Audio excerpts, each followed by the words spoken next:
Ahoj, já jsem Tomáš a dneska si povíme, jak si můžete stáhnout nějaký předmět, který si potom pošlete do 3D tiskárny a vytisknete si ho.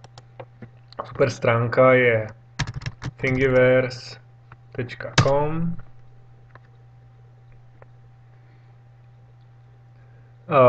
To je stránka od Makerbotu, kde lidé sdílí svoje modely. Zdarma si je potom můžete stáhnout a vytisknout. Takže já se tady zaregistruju, třeba DDD tisk, jako 3D tisk, máš DDD tisk CZ, heslo, si dám třeba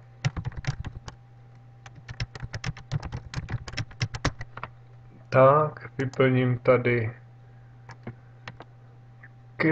reCAPTCHA 6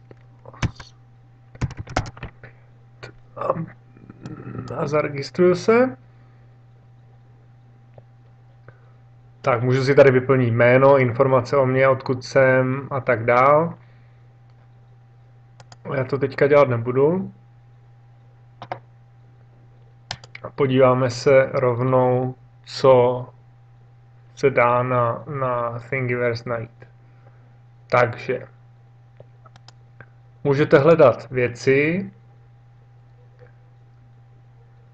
a tady už rovnou vidíte věci, které lidi sdílejí. Je to takový neuspořádaný, takže vy nějakým způsobem je můžete filtrovat. Takže teďka to mám podle nejnovějšího. Já si dám třeba populární. A tady vidím, že hodně populární je tady tenhle Francouzák. Pokud se mi ten daný předmět líbí, tak si ho můžu olajkovat a tím pádem mi zůstane v oblíbených. Můžu si udělat i kolekci různých předmětů, tak třeba já nevím, udělám novou kolekci na stroje, dám to radši bez hačku a čárek a přidal jsem si ho do kolekce nástroje. Můžu se podívat i na video, můžu se podívat na model, můžu si zdarma stáhnout soubory, tady vidím, že mám k dispozici 4 soubory. Můžu se podívat na instrukce, jakým způsobem se to dá tisknout, informace o té dané věci, to vždycky tvůrce nebo ten designer, který nahraje do Thingiverse daný model, tak k tomu napíše nějaký komentář a lidé potom se ho můžou ptát na různé věci a tak dále. Může ho nějak otagovat, aby šel ten předmět najít, přidá nějakou licenci a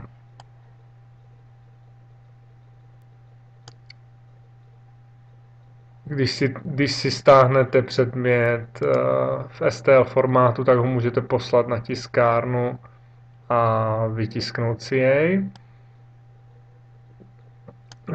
Co se mi líbí, tak některé předměty jsou customizovatelný.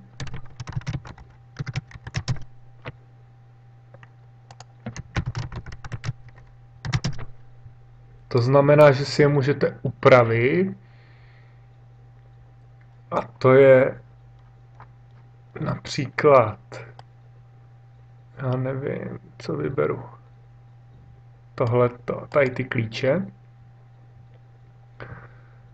A můžete si je otevřít v Customizeru. Tak to udělám.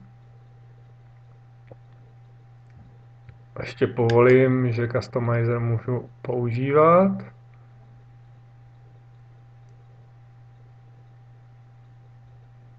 Tak. Teďka tady vidím text můžu změnit na tddtisk.cz a rovnou to tady vidím.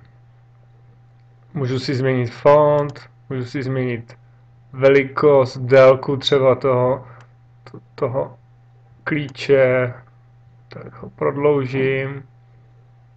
Chci, aby to nebyla 5,5, ale třeba 8.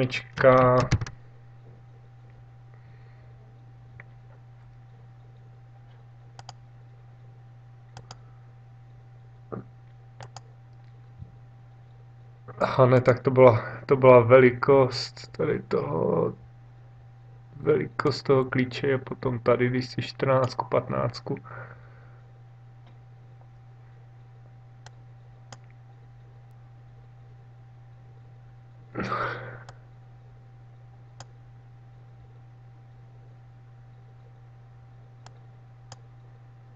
Zjistím, můžete různě hrát.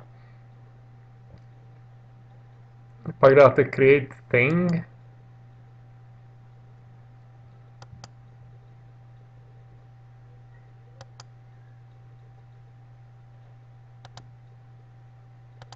A ten předmět by se měl objevit u vás v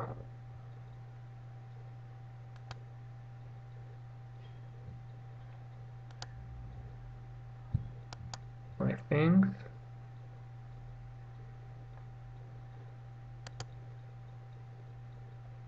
Ne, tady mám jenom ten like.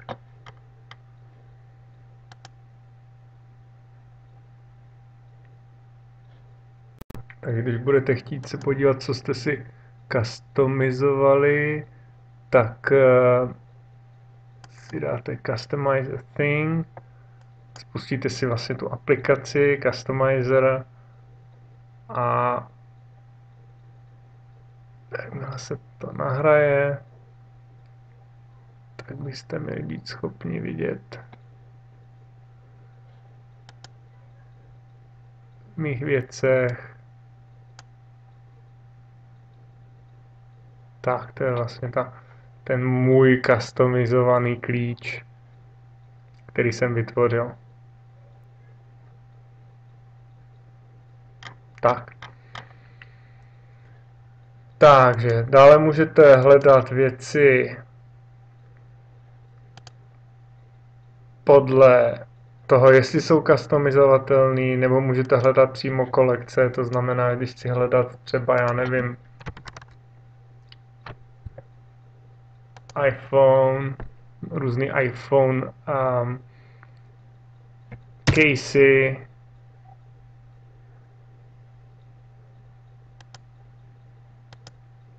tak tady vidím, co se všechno dá, já nevím, různý takový jako kryty na telefon. Je tady toho opravdu strašně moc, takže jako vybrat se dá úplně v pohodě. A dále můžete vyhledávat podle kategorií. Podíváme se na nářadí, co tady je. Tak. A nebo i aplikace. Aplikací zatím tady moc není. Já jsem představil dneska vlastně tu jednu aplikaci Customizer.